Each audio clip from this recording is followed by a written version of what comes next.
pin aja sekarang. Nyeri tulang.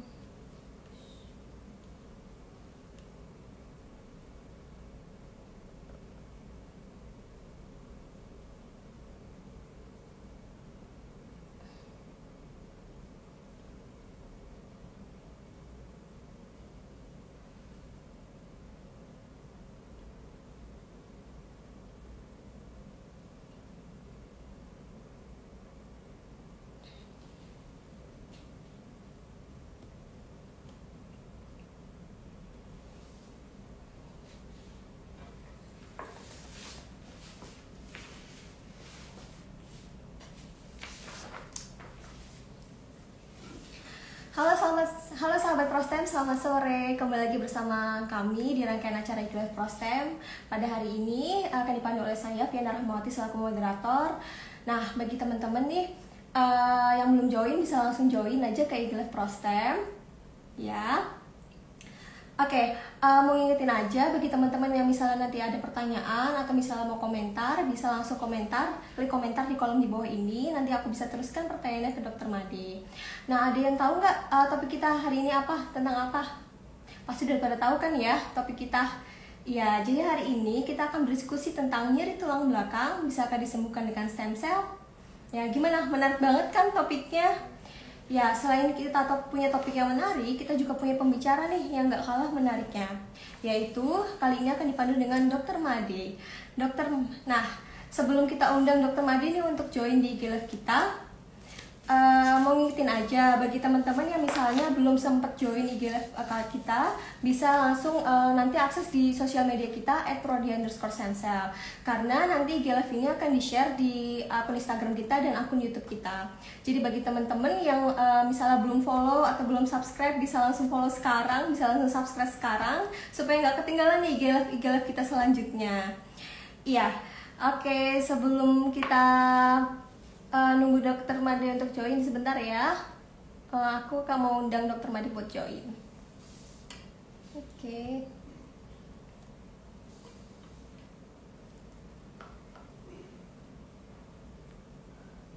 Ya. Oke, sambil nunggu Dokter Made join, mau kasih tahu aja nih, akun Prodi Stem Cell ini kita juga nantinya akan ada promo tanggal 9 September 2020, yaitu promo untuk penyimpanan darah tali pusat dan tali pusat. Jadi bagi teman-teman nih yang misalnya sedang hamil atau misalnya ada saudara yang sedang hamil, bisa langsung jangan lupa untuk mulai sekarang dicek nih di tanggalnya nih, ditandain nih tanggal 9 bulan 9 tahun 2020, karena kita ada diskon penyimpanan darah tali pusat dan tali pusat. Ya, sebelumnya saya juga mau berterima kasih kepada PT Prodi Stem Cell Indonesia karena berkat dukungannya akhirnya acara IGL ini bisa terlaksana. Oke, langsung aja tanpa berlama-lama lagi kita undang Dokter Made ya untuk join bersama IGL kita.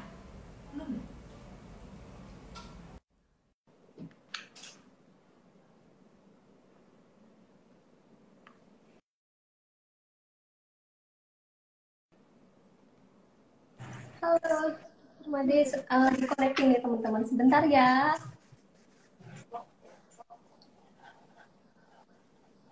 Nah, bagi teman-teman yang belum kenal Dokter Made nih, Dokter Made ini merupakan spesialis bedah saraf. Jadi pas banget nih buat topik hari ini, yaitu tentang nyeri tulang belakang. Gitu. Jadi bagi teman-teman yang nanti ingin bertanya, bisa banget nih langsung diskusi bareng dokternya. Oke, kita masih nunggu Dokter Made untuk join, masih connecting. Terus sepertinya kendala sinyal ya. Apa sinyalnya saya matiin? Sinyalnya matiin ya, yang punya saya.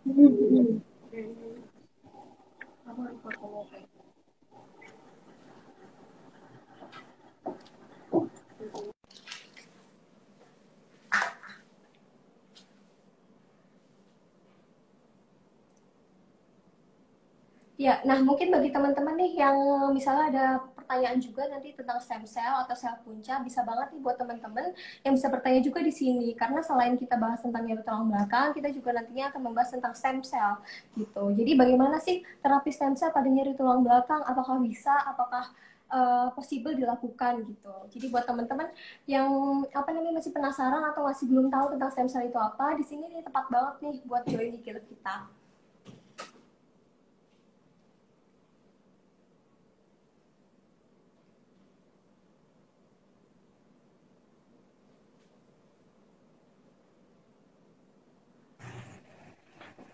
Halo Dokter Made, selamat sore dok. Halo Dokter Made, sedengar saya Halo, dok? selamat. Ya, Halo, selamat selamat sore siang, dokter, apa Bu kabar Tiana. dok? Baik, baik, Iya, apa kabar dokter? Baik ya dok ya, baik, sehat ya dok ya? sehat, puji Ya, Tuhan. ya semoga sehat. Ya, semoga sehat selalu ya dok. Nah, makasih banget nih dok udah mau sharing-sharing di acara IGLF kita hari ini. Ya, sebelum nanti lanjut kita diskusi ya dok tentang nyeri tulang belakang. Sebelumnya saya izin ya dok untuk share CV dokter terlebih dahulu. Oke,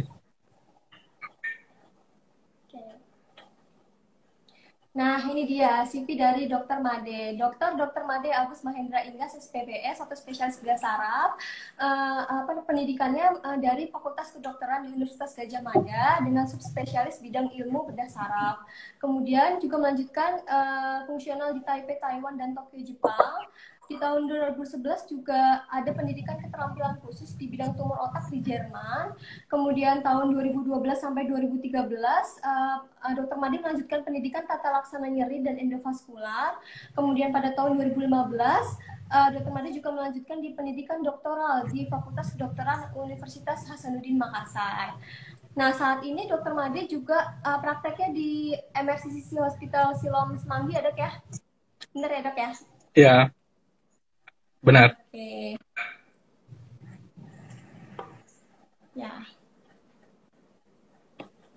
Oke dok, nah sebelum kita mulai nih dok di IG Live kita, nah kayaknya banyak nih dok teman-teman yang penasaran dok tentang sebelumnya apa sih dok sebenarnya di tulang belakang? Apakah sebenarnya yang sakit itu tulangnya kah atau misalnya sendinya kah atau sarafnya kah gitu dok? Gitu. Nah di sini mungkin kita perlu tahu dulu nih dok, sebenarnya apa sih nyeri tulang belakang itu dok? Ya, eh, kita mulai ya. Terima kasih atas waktunya, Bu Tiana dan Prodia Stem Cell, Prostem, sehingga acara ini bisa berjalan dengan baik. Jadi kita di sini bincang-bincang aja. Mungkin teman-teman juga lebih banyak ada pengalaman. Eh, di sini membahas mengenai nyeri tulang belakang dihubungkan dengan terapi stem cell. Definisi dari nyeri tulang belakang adalah secara awam itu adalah nyeri di daerah punggung bawah atau pinggang yang disebabkan banyak hal. Biasanya kita bagi menjadi 5 faktor. Faktor pertama adalah garis besarnya ya. Faktor pertama muskuloskeletal. Yang kedua faktor saraf. Yang ketiga itu faktor pembuluh darah atau vaskuler. Yang keempat itu faktor organ dalam atau visceral. Dan yang terakhir itu psikologis atau gangguan psikis. Nah, dari kelima ini yang paling sering dan paling utama adalah muskuloskeletal dan saraf. Nah, kedua faktor ini yang biasanya paling sering menyebabkan hampir setiap orang dewasa pernah mengalami nyeri tulang belakang seperti nyeri pinggang dan sebagainya. Itu Bu Diana.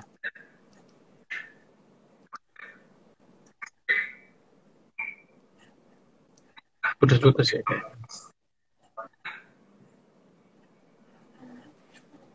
Uh, Iya ya dok ya. Wah berarti banyak banget ya dok faktor-faktornya ya disebabkan tadi karena muskuloskeletal, saraf ya dok ya, pembuluh darah.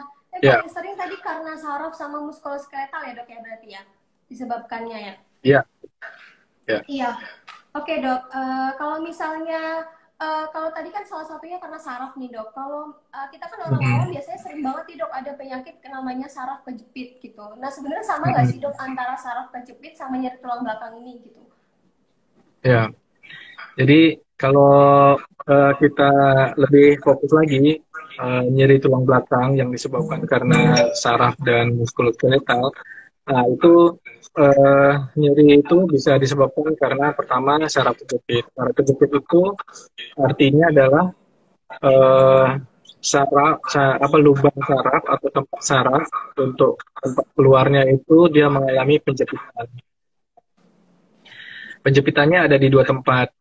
Pertama di lubang besar, artinya di kanalis vertebralis, artinya di tengah-tengah, sama foramen vertebralis, artinya yang di samping. Saya tunjukkan pakai manikin ya, Bu Fiana ya. Boleh dok, boleh banget dok. Oke, ini bisa lihat ya. Jadi saraf kejepit itu ada dua. Saraf kejepit yang besar, artinya nih saraf yang di tengah itu namanya kanalis stenosis. Tapi ada juga saraf kejepit yang di pinggir, di foramennya. Ini kanan kiri saraf yang lebih kecil. Nah, ini merupakan salah satu penyebab utama dari nyeri tulang belakang atau nyeri low back pain ini, yaitu saraf kejepit. Gitu Bu Fiana. Oh iya, oke berarti sebenarnya beda ya dok ya, karena tadi sarafnya Ya, sama. beda. Jadi saraf kejepit adalah salah satu penyebab dari nyeri tulang belakang. Oh, oke dok, ya berarti bisa jadi salah satu penyebab juga ya dok ya untuk nyeri tulang belakang. Ya. Ya. Nah kalau misalnya dok, kebanyakan kan yang saya tahu nih dok, kalau orang terkena nyeri tulang belakang itu biasanya orang-orang yang sudah berusia lanjut. Sebenarnya selain misalnya memang dari faktor usia, apakah ada faktor-faktor lain dok, faktor resiko lain yang bisa menyebabkan seseorang tersebut terkena nyeri tulang belakang? Ya, jadi memang penyakit nyeri tulang belakang ini utamanya adalah aging process. Jadi proses karena usia. Secara teori dibatasi usia 40 tahun. Jadi biasanya kalau 40 tahun ke bawah, dari 20, 30, 40 itu biasanya nyerinya lebih karena mekanik gitu. Mungkin karena posisi yang salah, mungkin lifestyle-nya yang salah, mungkin karena dia mengangkat beban yang berat. Tapi kalau lebih di atas 40 tahun, itu biasanya ada proses aging, ada proses degeneratif di tulang belakang. Biasanya nyerinya akan lebih kompleks, lebih berulang, kronis, sehingga dia akan nyeri berulang-ulang. Jadi kesimpulannya kalau di samping faktor usia, juga ada faktor lifestyle. Bisa karena pekerjaannya, bisa karena dia merokok, mungkin dia jarang berkegiatan. Bisa juga yang kedua adalah karena mechanical loading. Jadi tiba-tiba dia jatuh atau trauma atau tiba-tiba dia pleset dan sebagainya. Yang ketiga bisa juga karena genetik. Ada faktor-faktor yang memang degeneratif itu lebih cepat terjadi pada orang-orang tertentu. Yang keempat, biasanya ada kekurangan nutrien. Diet yang kurang, diet yang berlebihan, akhirnya jadi nutrisinya kurang, sehingga akan menjadi degeneratif atau sendinya lebih cepat rusak, atau kalsiumnya juga mungkin cepat hilang gitu. Jadi ada beberapa faktor. Oh iya ya dok, berarti banyak faktor ya. Berarti kalau tadi saya tangkap nih dari penjelasan dokter tadi, berarti nyeri tulang belakang ini salah satu penyakit degeneratif juga ya dok ya, karena biasanya menyerang orang usia lanjut ya dok ya. Ya, bagian besar memang kenanya di usia lanjut. Oke, selanjutnya nih dok, kalau misalnya biasanya sih kalau apa aja sih dok kalau pengobatan standar yang biasa dilakukan untuk nyeri tulang belakang ini, untuk mengobati nyeri tulang belakang biasanya apa aja sih dok pengobatannya? Oke. Dan apakah itu efektif gitu dok? Ya, untuk pengobatannya kita bisa bagi tiga. Yang pertama adalah konservatif. Konservatif itu terdiri dari obat-obatan dan fisioterapi. Jadi physical terapi ya, mungkin angkat beban, olahraga di air dan sebagainya. Jadi fisioterapi dan obat minum. Yang kedua dengan minimal invasif, artinya jika obat-obatan dengan fisioterapi nggak berhasil, biasanya kita akan suntik, akan blok saraf, kita akan injeksi, sehingga lokal kontrolnya lebih baik. Yang terakhir, apabila dia tidak berhasil juga dengan intervensi ini, operasi. Jadi misalnya nih kalau penyebabnya terjepit, ya kita harus bebaskan sarafnya supaya dia tidak terjepit, sehingga nyerinya akan hilang. Kemudian kalau sendinya misalnya rusak atau mengalami degeneratif atau mengalami kekeringan, itu kita bisa ganti dengan cage atau titanium yang dimasukkan ke dalam sendi tadi.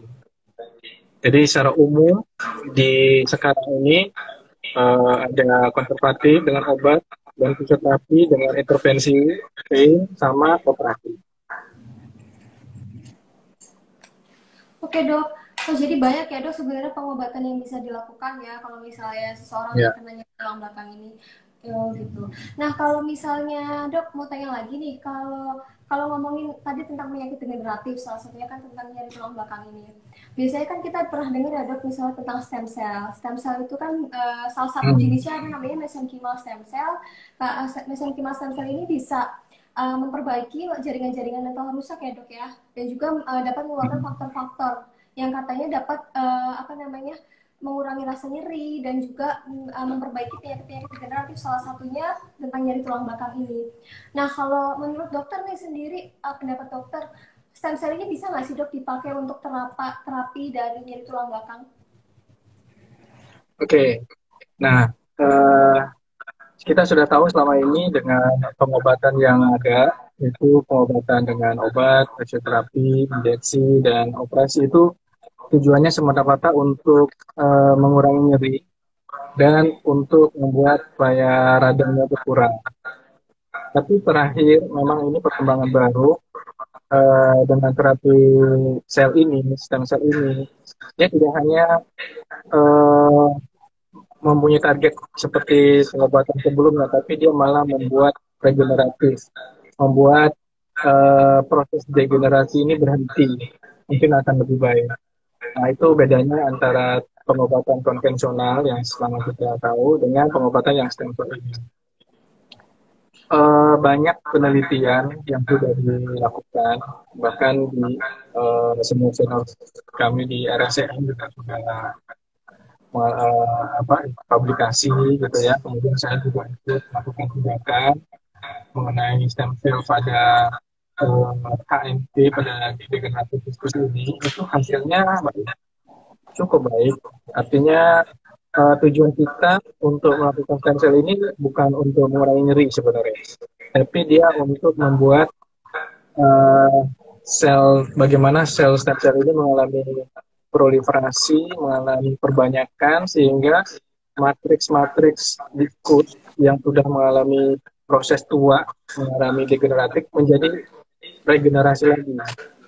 Misalnya kolagen 1, kolagen 2, proteoglikan, kemudian matriks ekstraselulernya itu dibentuk sedemikian rupa sehingga degeneratifnya jadi berkurang atau minimal.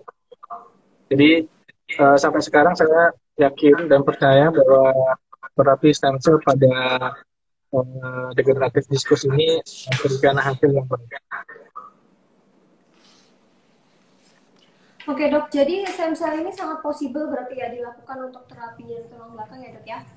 Karena tadi kan stem cell dapat memperbaiki matriks ekstraselulernya, dapat memperbaiki kolagennya ya dok ya, sehingga bisa memperbaiki ini tadi nyeri tulang belakang yang sebelumnya misalnya ada rasa parah atau itu bisa kembali lagi ya dok ya, bisa stem cell ini bisa baik gitu untuk pengobatan nyeri tulang belakang. Ya, nah mungkin kalau misalnya ya, saya tambahin lagi bahwa pada yang nyeri tulang belakang ini khususnya pada yang degeneratif diskus ya. Jadi yang diskusnya mengalami degeneratif, mengalami kerusakan, habis itu biasanya pengobatan stem cell dilakukan. Tapi kalau untuk yang saraf kejepit atau yang untuk gangguan tulang itu enggak. Jadi dia penelitian-penelitian yang saya baca, kemudian yang saya ikuti, dan di LSM juga itu di mana stem cell-nya itu, mesenterimal stem cell itu ditempatkan di diskus yang mengalami degenerasi. Nah, jadi di situ fungsi dari stem cell untuk nyeri tulang belakang ini. Oke dok, iya jelas banget nih dok. Wah ilmu baru nih dok kita nih dok tentang stem cell untuk nyeri tulang belakang gitu. Iya. Nah kalau misal berarti kan stem cell ini possible ya dok ya untuk nyeri tulang belakang. Nah mau tanya nih dok, apakah semua orang bisa diterapi stem cell gitu dok? Khususnya orang-orang untuk penderita misalnya nyeri tulang belakang. Apakah misalnya ada syarat-syarat tertentu nggak dok untuk seseorang bisa terapi stem cell? Khususnya untuk nyeri tulang belakang ini dok. Ya, ini pertanyaan yang paling mendasar sebenarnya. Jadi, kapan kita lakukan terapi stem cell pada pasien-pasien dengan degeneratif diskus atau nyeri tulang belakang? Jadi, prinsipnya adalah terapi ini adalah terapi alternatif yang apabila usaha atau tindakan pengobatan lain itu sudah tidak memberikan hasil. Jadi bukan terapi yang pertama. Jadi kita akan pasti lakukan konservatif dulu dengan pengobatan, fisioterapi, mungkin dengan intervensi, atau memang kalau perlu dengan operasi. Tapi kalau umpamanya uh, metode-metode itu tidak bisa dipilih, sudah tidak mampu lagi dilakukan, mungkin pilihan kita adalah stem cell. Jangan lupa, sebenarnya degeneratif diskus ini, yang low back pain ini ada grade-nya. Kalau kita cari yang paling gampang itu ada namanya uh, apa namanya Firman classification, klasifikasi Firman, di mana diskus itu mengalami degenerasi dibagi 5 tingkat, mulai dari normal, kemudian mulai agak kering, kemudian kering sekali, kemudian udah mulai menyempit, kemudian mengalami kerusakan. Nah, biasanya stem cell ini biasanya kita akan lakukan di grade 3 sampai 5.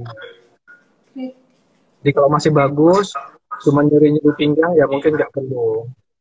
Mungkin lakukan dengan fisioterapi lah, obat lah, mungkin injeksi. Jadi kalau memang semua udah berat, grade 3, 4, 5, kita perlu melakukan peremajaan, regenerasi, perlu lakukan istilahnya itu perbaikan metabolisme di dalam diskusnya. Ya, stem cell. Itu Bu Fiana. Oke dok, wah berarti stem cell ini bisa jadi ya salah satu pilihan terapi juga ya dok ya, selain tadi pengobatan-pengobatan standar. Biasanya bisa digunakan untuk grade 3 sampai grade 5 ya dok ya, untuk nyeri tulang belakang. Bisa digunakan stem cell nih. Wah oke dok, makasih banget tuh penjelasannya. Nah ini ada beberapa pertanyaan dok dari teman-teman gitu. Banyak nih dok, cukup banyak gitu. Aku pilih dulu ya dok ya. Oke, ini ada pertanyaan dari car_813 dok gitu. Nah ini dari Kar ini bertanya, apakah ada prosedur operasi sebelum melakukan terapi stem cell dok? Gitu. Apakah sebaiknya katanya dioperasi dulu baru di stem cell atau gimana nih dok? Biasanya dok? Atau bisa tanpa operasi dok? Ya, seperti tadi saya mungkin katakan bahwa ada situasi tertentu memang kita tidak bisa melakukan operasi apabila sudah terlalu berat, kemudian resikonya terlalu besar, mungkin usianya sudah terlalu tua, mungkin ada faktor-faktor penyakit lain yang tidak bisa kita melakukan perbedaan dengan bius umum. Jadi pada kondisi-kondisi itu, setelah kita melakukan konservatif treatment, kita bisa langsung melakukan stem cell. Tapi apabila memang sudah terbukti ada penjempitan saraf, ya kan, tidak hanya degeneratif diskus saja, tapi jempitan sarafnya udah berat, ada kanal stenosis, kemudian ada gejala-gejala saraf kejepit ke kaki, udah mulai lemah, dan sebagainya. Maka operasi itu adalah hal yang utama. Jadi kita kita buka dulu sarafnya, jangan sampai kejepit sehingga berfungsi kembali dengan baik. Kemudian baru kita nilai. Jika sudah kondisinya membaik, oke, kita bisa selesai pengobatannya. Tapi kalau umpamanya kembali nanti dia ada back pain setelah operasi, sarafnya sudah tidak kejepit lagi, problemnya sendi, terutama dari sendinya, bisa kita lakukan terapi stem cell ini pasca operasi. Oke ya dok, berarti tergantung dari kondisi pasiennya lagi ya dok, bisa dioperasi atau tidak ya dok ya, perlu operasi kah atau tidak gitu, balik lagi ya dok ya ke kondisi pasien. Oke, cukup terjawab dok. Selanjutnya nih dok, ada pertanyaan kedua dari Adina Permata yang bertanya tentang dok, pengobatan nyeri dengan stem cell apakah cukup sekali atau perlu dikombinasikan dengan terapi lain gitu. Ya tadi udah dijawab ya dok ya. Ya, gini, yang perlu saya sampaikan di sini adalah stem cell terapi ini bukan untuk nyerinya terutama, bukan untuk pengobatan nyeri. Jadi dia untuk memperbaiki micro environment istilahnya, atau memperbaiki lingkungan sendinya dengan lingkungan yang baik, dengan mulai kolagennya mulai tumbuh, kemudian cairannya juga mulai meningkat, otomatis nyerinya dan quality of life pasien ini akan membaik. Gitu. Oke dok, ya jadi ya bisa dikombinasikan juga ya dok ya dengan terapi lain. Ya, bisa dikombinasikan dengan yang lain. Ya. Oke dok, ya. Oke, pertanyaan selanjutnya nih dok, wah lumayan banyak nih dok pertanyaannya ya. Yang dari Pak Sandra Putri, oh ini kayaknya udah sih dok tadi, apakah ada kriteria khusus kalau misalnya orang terapi gitu ya dok? Tadi udah ada ya dok ya? Ya, sudah. Udah.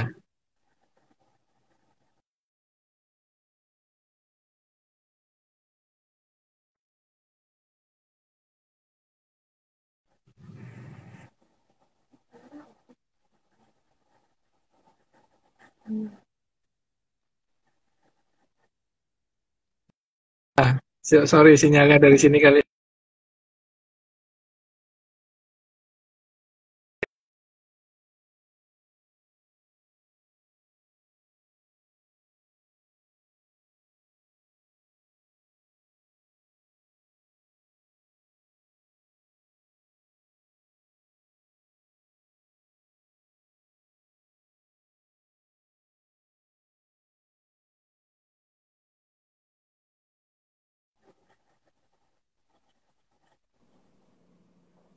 Halo dokter.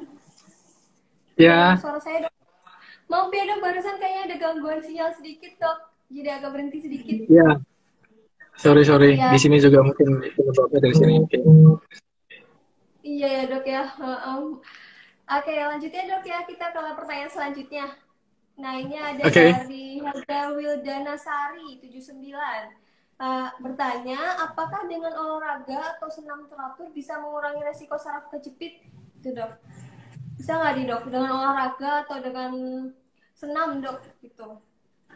Oke, itu pertanyaan yang baik. Jadi sebelum terjadinya proses degeneratif, proses kejepit saraf, memang kita disarankan untuk melakukan olahraga.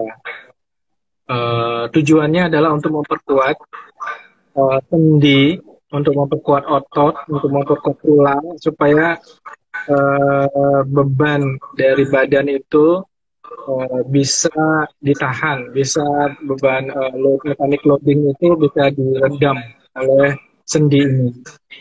Jika kita melakukan olahraga setelah sarafnya kejepit, atau setelah diskusnya atau sendinya itu udah kering dan udah rusak, itu yang berbahaya. Karena dengan gerakan yang berlebihan di olahraga, dengan gerakan yang berulang-ulang, sarafnya itu akan semakin kejepit, semakin rusak, semakin lumpuh nanti. Jadi hati-hati. Kalau ada keluhan, periksa dulu. Kalau ada keluhan, periksa dulu. Yakin itu suatu hal yang cuma biasa aja atau nggak ada masalah, sarafnya nggak kejepit, olahraga boleh. Tapi kalau nggak ada keluhan, masih normal-normal saja, wajib harusnya olahraga. Hmm, Oke dok, berarti harus diperiksa juga ya dok ya, jangan sampai nih udah ada saraf kejepit, tapi olahraganya justru ini ya dok ya Berat, banyak banget yang intensitasnya tinggi ya, ya. Nggak boleh juga ya. Oke. ya. Berarti sebaiknya Kalau olahraga dilakukan sebelum ya dok ya, sebelum terkena saraf ya kejepit ya. sebelum terkena ya. Olahraganya yang jenis apa? Eh, Tergantung ya. Biasanya kalau usia muda nggak apa-apa. Itu dengan high impact, misalnya dengan jogging, dengan bersepeda, dengan tapi kalau yang di atas 40 tahun yang sudah usia itu biasanya dengan static cycling, dengan olahraga berenang atau jalan kaki itu sudah cukup baik. Nggak perlu yang Oh, high impact. oh ya, nggak perlu yang intensitasnya tinggi ya olahraganya ya dok ya, kayak tadi Ya, lari itu ya nggak disarankan ya dok. ya, Oke, ya. berarti nah ini nih tadi pas berarti apa namanya kalau yang udah punya saraf kejepit sebaiknya olahraganya seperti jalan kaki tadi yang udah dijelasin sama dokter Madi. Jadi yang ringan-ringan aja ya dok ya. Ya. Iya. Oke. Selanjutnya kita coba lihat lagi dok, ada yang ingin bertanya lagi sepertinya. Hmm,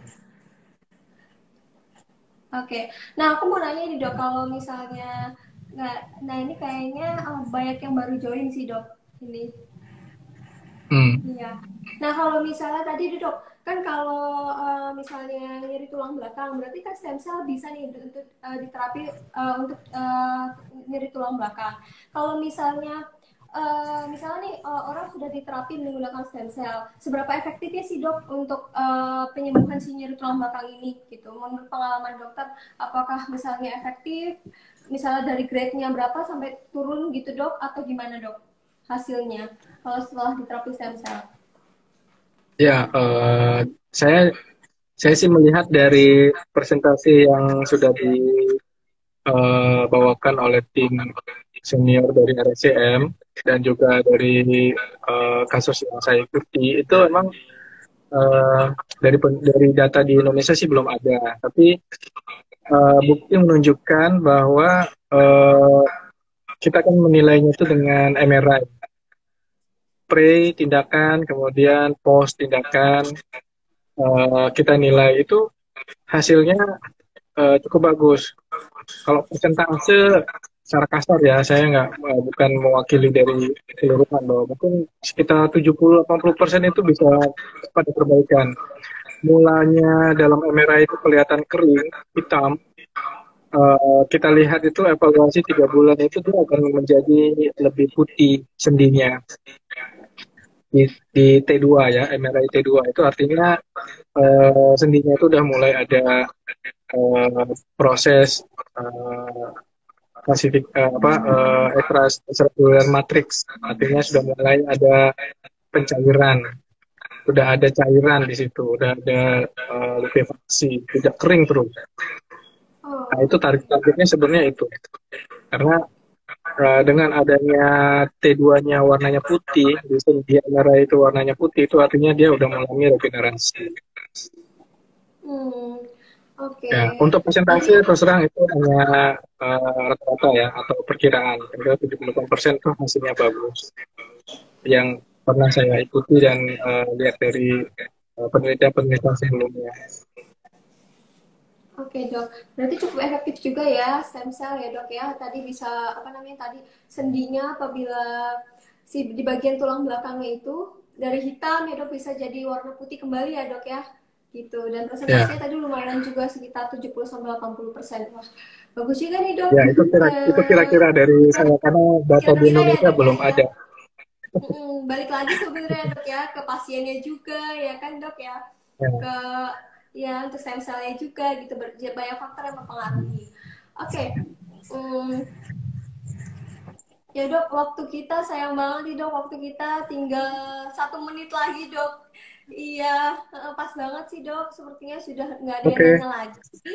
Iya, makasih banyak nih dok untuk sharingnya hari ini. Nah, bagi teman-teman yang misalnya masih mau nanya lebih lanjut atau misalnya mau konsultasi tentang nyeri tulang belakang atau tentang stem cell, bisa langsung hubungi @neurosurgery_id ya, atau juga bisa langsung datangi Dokter Made ya dok ya di MRCC Siloam Hospital Semanggi ya dok ya, untuk konsultasi Ya, langsung ya sama Dokter Made. Iya, atau juga bisa menghubungi di @prodi_stemcell. Jadi nanti kita akan bantu teruskan pertanyaannya ke Dokter Made. Oke, makasih banyak dok sharing-sharingnya. oke. Terima Makasih kasih banyak Bu ya dok ya. Fiana. Iya, selamat bekerja kembali Ya, dok. Selamat sore. ya. Selamat Oke. sore.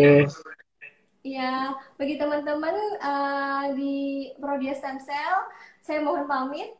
Selamat sore, dadah.